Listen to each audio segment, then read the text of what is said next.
इसमें हम मैट्रिक्स का जो प्रतिलोम है वो कैसे निकालते हैं और उसकी जाति कैसे निकालते हैं उसके बारे में बात करेंगे। Inverse and rank of matrix. सबसे पहले इनवर्स की बात करते हैं। कोई भी मैट्रिक्स के इनवर्स निकालने से पहले हमारे पास जो है वो एडजॉइंट निकालेंगे। एडजॉइंट ऑफ मैट्रिक्स, और इसका एडजुगेट भी कहते हैं, एडजुगेट ऑफ मैट्रिक्स। हिंदी में इसको सहखंड कहते हैं, सहखंड आव्यूह। नॉर्मली अगर कोई भी मैट्रिक्स ए दी हुई है, इस मैट्रिक्स के लिए एडजॉइंट जो होगा उसको एडीजे ऑफ ए से रिप्रेजेंट करेंगे। ये हमेशा इसके जो कोफैक्टर निकालते हैं, सहखंडज ज्ञात करते हैं, उन सहखंडज की मैट्रिक्स होती है जिसे हम सहखंडज आव्यूह कहते हैं। अब सहखंडज आव्यूह जैसे मान लो हमारे पास ये दे दिया जाए 1 3 5 7 9 2 -1 5 6, तो इसमें प्रत्येक अवयव का सहखंड निकाला जा सकता है। सहखंड में यानी कोफैक्टर में फर्स्ट एलिमेंट का कोफैक्टर क्या होगा? हम कोफैक्टर को या तो C11 से या F11 से रिप्रेजेंट किया होगा आपको इस बुक में, अब या फिर A11 भी लिखा हुआ था। दो नोटेशन, तीन नोटेशन है, तीनों में से किसी भी नोटेशन से दिया जा सकता है। C11, F11, A11, वो बात एक ही है। कोफैक्टर को रिप्रेजेंट करता है कोफैक्टर, या ये कह दें कि हम सहखंड से व्यक्त करते हैं। तो इसके अंदर जब हम बात करेंगे तो हमारे पास जब इस फर्स्ट रो और फर्स्ट कॉलम को ड्रॉप कर दें, ये बन जाएगा 9 2 5 6, मल्टीप्लाई करो 54 - 10 44। इसी प्रकार C12 या F12, जो भी दोनों में से नोटेशन में F से रिप्रेजेंट करूंगा, आप इसकी भी वैल्यू निकाली जा सकती है। F12 का मतलब है फर्स्ट रो सेकंड कॉलम को ड्रॉप करना है। फर्स्ट रो सेकंड कॉलम को ड्रॉप करेंगे या हम छोड़ देते हैं तो जो पार्ट बचता है वो है 7 2 -1 6, और इसके साथ साइन चेंज करना होता है हमेशा, क्योंकि 1 और 2 अगर ऑड नंबर आता है तो साइन चेंज करना होता है, और अगर इवन नंबर आता है तो साइन चेंज नहीं करते। माइनर एंड कोफैक्टर निकाल के हम याद करते हैं। अब इसको सॉल्व करें तो ये बन गया माइनस का 42 +2 माइनस का 44। सिमिलरली F13, F14 ये सब निकाले जा सकते हैं कोफैक्टर। इन कोफैक्टर्स को वापस हम अरेंज कर दें, F12, F13, F21, F22, F23, F31, F32, F33 in the form of matrix, and the transpose of this matrix is called the adjoint A। यानी इन जो भी सहखंड निकाले हैं उन सहखंड को मैट्रिक्स रूप में लिखते हुए अगर उनका ट्रांसपोज निकाला जाए तो उसे हम सहखंडज आव्यूह कहते हैं, एडजॉइंट ऑफ मैट्रिक्स कहते हैं। इस एडजॉइंट ऑफ मैट्रिक्स में हमेशा कोफैक्टर लिए जाएंगे और उस कोफैक्टर के वापस सारणिक या मैट्रिक्स रूप में बदलकर ट्रांसपोज निकाला जाएगा। इसकी कुछ प्रॉपर्टीज हैं हमारे पास, जिसमें सबसे पहली प्रॉपर्टी है कि अगर A इंटू एडजॉइंट A करेंगे या एडजॉइंट A इंटू A करेंगे तो वो always determinant of A into I के इक्वल आएगा। Determinant of A into I का मतलब हो जाएगा जो सारणिक है A का, उसको I से मल्टीप्लाई करने पर जो भी रिजल्ट आता है उसके इक्वलेंट आएगा। दूसरी प्रॉपर्टी इसमें कि एडजॉइंट A की सारणिक का मान जो होता है वो हमेशा डिटर्मिनेंट ऑफ A की पावर n-1 के इक्वल आएगा। n ऑर्डर ऑफ डिटर्मिनेंट है, मैट्रिक्स है। ऑर्डर अगर 2/2, क्योंकि डिटर्मिनेंट निकाल रहे हैं तो इसका मतलब या तो 2/2 होनी चाहिए या 3/3 होनी चाहिए। इस मान के लिए हमारे पास n का मान 3 होगा। अगर 2/2 किए तो n का मान कितना होगा? 2। तो अगर सारणिक निकालें एडजॉइंट A का तो वो हमेशा सारणिक A की पावर n-1 के बराबर आएगी।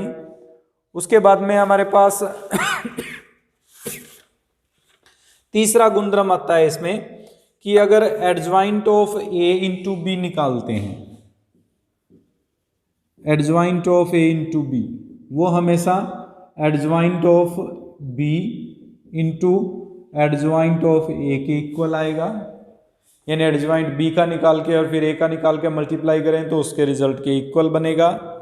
और चौथी प्रॉपर्टी है हमारे पास एडजॉइंट ऑफ एडजॉइंट ए निकालें तो वो हमारे पास डिटर्मिनेंट ऑफ ए की पावर n-2 इंटू ए मैट्रिक्स के इक्वल आएगी। अर्थात हमारे पास जो डिटर्मिनेंट है ए की सारणिक की पावर n-2 इंटू ए से मल्टीप्लाई कर दें तो वो एडजॉइंट ऑफ एडजॉइंट ए को रिप्रेजेंट करेगा। ये कुछ सहखंडज अवयव की गुणधर्म है, प्रॉपर्टीज हैं। इसकी सहायता से एक मेन इंपॉर्टेंट पार्ट है इनवर्स कैलकुलेट करना। इनवर्स ए इनवर्स से रिप्रेजेंट किया जाता है।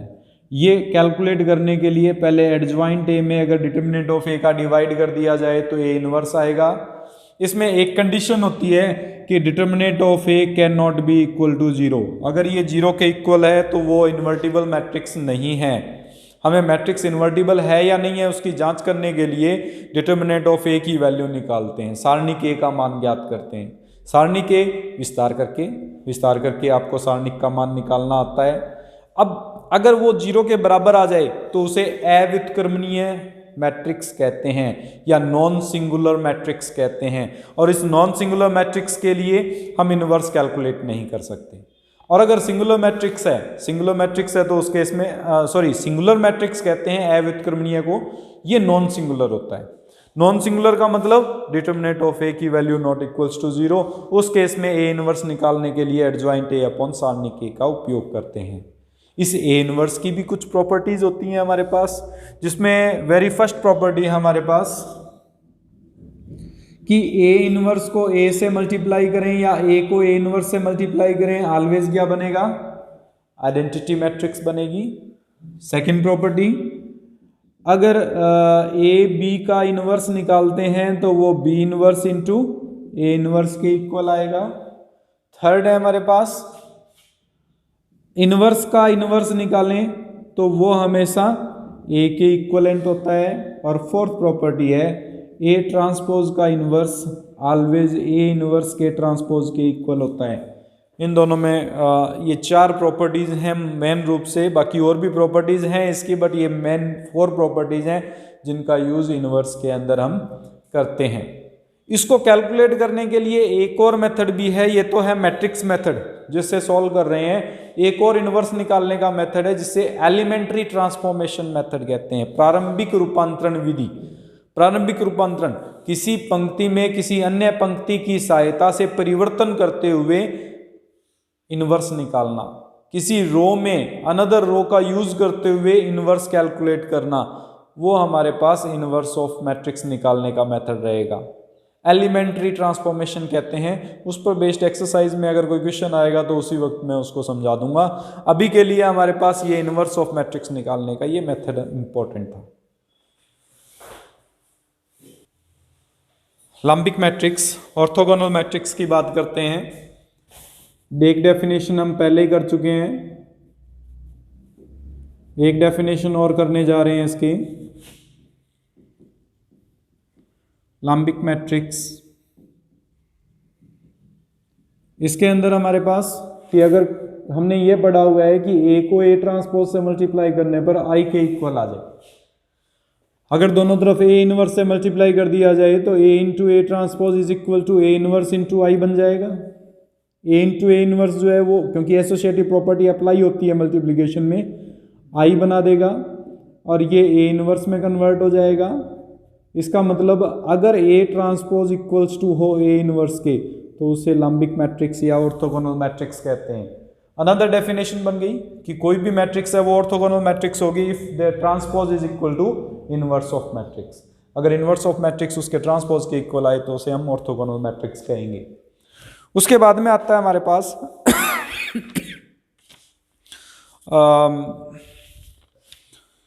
मैट्रिक्स की जाति ज्ञात करना, rank of matrix. Rank of matrix में हमारे पास देखिए, अगर कोई भी मैट्रिक्स m/n ऑर्डर की है तो उसकी जाति जो होगी, मैट्रिक्स की जाति की बात कर रहे हैं, तो उसकी जाति को हम रो ऑफ ए से लिखेंगे। रो का मतलब उस मैट्रिक्स की जाति है। अगर ये m/n ऑर्डर की कोई भी मैट्रिक्स डिफाइन की गई है तो इसकी जो जाति आएगी वो या तो m और n में से जो भी मिनिमम है उससे स्मॉलर या उससे इक्वल बनेगी। यानी जो भी हमारे पास कोटि है, जैसे 2/3 कोटि की कोई भी मैट्रिक्स है तो उसकी जो जाति आएगी मैट्रिक्स की या तो 2 आएगी या 2 से कम आएगी, 3 कभी भी नहीं हो सकती। अगर 4/5 कोटि का कोई भी मैट्रिक्स डिफाइन किया गया है तो उसकी जाति या तो 4 आएगी या 4 से स्मॉलर आएगी। यानी रैंक ऑफ मैट्रिक्स जो होती है वो उसके ऑर्डर में जितनी रो या जितने कॉलम डिफाइन किए गए हैं उन रो या कॉलम की काउंटिंग से ग्रेटर नहीं हो सकते। अगर रो कम है तो रो से ज़्यादा नहीं हो सकते, अगर कॉलम कम है तो कॉलम से ज़्यादा नहीं हो सकते, उससे स्मॉलर ही आएगी रैंक। अब रैंक को डिफाइन कैसे करते हैं? सपोज करो एक कोई भी मैट्रिक्स है, उस मैट्रिक्स के उपसारणिक बनाई जा सकती हैं। मैट्रिक्स की उपसारणिक का मतलब है किसी भी पंक्ति या किसी स्तंभ को छोड़ते हुए एक नई मैट्रिक्स या बना देना उपसारणिक कहलाता है। जैसे हमारे पास एक हमारे ये पार्ट आ जाए A11 A12 A13 A21 A22 A23, ये एक मैट्रिक्स है। उप मैट्रिक्स का मतलब हमारे पास ये कह सकते हैं, इसको सब मैट्रिक्स कह दें। तो सब मैट्रिक्स का मतलब क्या होगा? किसी एक रो या एक कॉलम को छोड़ दिया जाए, नई मैट्रिक्स जो बनेगी वो उप मैट्रिक्स कहलाएगी या सब मैट्रिक्स कहलाएगी। इसमें सब मैट्रिक्स, जैसे मैं इस कॉलम को छोड़ दूं, ये बन गया A11 A12 A21 A22, सब मैट्रिक्स है।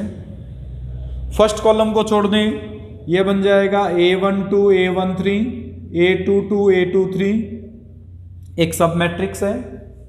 फर्स्ट रो को छोड़ दें तो ये आ जाएगा A21 A22 A23, ये एक सब मैट्रिक्स है।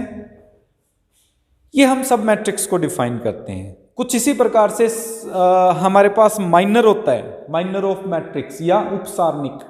उपसारणिक किसे कहते हैं? ये तो था उप मैट्रिक्स। उप मैट्रिक्स का मतलब सब मैट्रिक्स, और ये है माइनर। माइनर का मतलब एक सारणिक में से कोई भी पंक्ति अथवा स्तंभ दोनों को छोड़ दिया जाए तो जो बनने वाली मैट्रिक्स या उपसारणिक होगी उसे हम उपसारणिक कहते हैं। यानी जो सारणिक बनेगी हमारे पास, यहाँ सारणिक है तो इसका मतलब A11 A12 A13 A21 A22 A23 A31 A32 A33, ये पार्ट आएगा। अब अगर मैं इस फर्स्ट रो और फर्स्ट कॉलम को छोड़ दूं, एक माइनर बन जाएगा A22 A23 A32 A33, minor हो गया एक। दूसरा माइनर क्या बन सकता है? Second row first row second column को छोड़ दें, A21 A23 A31 A33, another बन गया। इस प्रकार से कितने माइनर बनाए जा सकते हैं? जितने एलिमेंट हैं उस सारणिक के अंदर उतने ही माइनर या उपसारणिक बनाई जा सकती हैं। तो ये तो हमारे पास उपसारणिक और उप मैट्रिक्स की बात हो गई। अब हमें इस टॉपिक में बात करनी है मैट्रिक्स की जाति की। तो देखिए, अगर कोई भी डिटर्मिनेंट की वैल्यू 0 के इक्वल नहीं है तो उसकी जाति, जितनी कोटि की वो डिटर्मिनेंट है, जितनी कोटि का वो सारणिक है, उतनी उसकी जाति हो जाएगी। मान लो इस सारणिक का मान निकालें और वो 0 के बराबर नहीं आया तो इसकी जाति कितनी होगी? 3 कोटि, हमारे पास 3 रैंक की मैट्रिक्स कहलाएगी ये। अगर ये 0 के इक्वल आ जाए तो इसके माइनर निकालेंगे। इन माइनर में अगर एटलीस्ट 1 नॉन जीरो डिटर्मिनेंट बन जाता है या माइनर बन जाता है, कम से कम एक अशून्य माइनर आ जाता है, उपसारणिक बन जाती है, तो इसकी जो जाति होगी वो कितनी हो जाएगी? 2। 2 हमारे पास इसकी रैंक बन जाएगी। और अगर 0 बन जाए तो सारे के सारे 0 बन जाए तो उससे भी कम रैंक की होगी। मिनिमम 1 रैंक होता ही होता है किसी भी मैट्रिक्स का। 1 से स्मॉलर रैंक की कोई मैट्रिक्स डिफाइंड नहीं की जा सकती। तो रैंक डिफाइंड करने का मेथड क्या होगा? पहले तो सारणिक का मान निकालेंगे। अगर सारणिक का मान अशून्य है तो उसकी रैंक जो है वो 3 हो जाएगी। और अगर इसकी वैल्यू जो है वो 0 आ जाती है तो उससे लोअर का मतलब माइनर निकालेंगे। माइनर में कोई एक नॉन जीरो आ जाए, कोई एक अशून्य आ जाए तो उसकी रैंक 2 हो जाएगी। और अगर सारे के सारे 0 बन जाएं तो उसकी रैंक 1 बन जाएगी। 4 कोटि का कोई भी अगर दे दिया जाए, 4 क्रम का डिटर्मिनेंट निकालो 4 कोटि का। अगर 0 आ गया तो 4 से कम है, 0 नहीं आए तो 4 ही है उसकी जाती। आई बात समझ में? तो इसमें हमारे पास यही डेफिनेशन रहेगी कि अगर किसी डिटर्मिनेंट की वैल्यू 0 के इक्वल नहीं है तो उसकी जो रैंक होगी वो n के इक्वल, अगर ये n/n ऑर्डर का हमारे पास कोई भी डिटर्मिनेंट है, और अगर डिटर्मिनेंट की वैल्यू 0 के इक्वल आ जाती है तो उसकी रैंक जो है वो उससे स्मॉलर होगी। उससे स्मॉलर का मतलब है कि स्मॉलर देन n आ जाएगा हमारे पास, n से स्मॉलर होगी। n-1 हो सकती है, वो डिपेंड करेगा, हम माइनर निकालेंगे, माइनर के लिए वैल्यू निकालेंगे। अगर वो सारे के सारे माइनर में से कोई एक नॉन जीरो आ जाए तो उससे एक लेस कोटि का हो गया, वरना उससे भी छोटा होगा। वो बार बार हम माइनर निकालते हुए चेक कर सकते हैं कि कौन सा माइनर नॉन जीरो आ रहा है। एटलीस्ट 1 रैंक उसमें कंपलसरी है कि कोई भी मैट्रिक्स है उसकी एक रैंक जो 1 रैंक जरूर आएगी।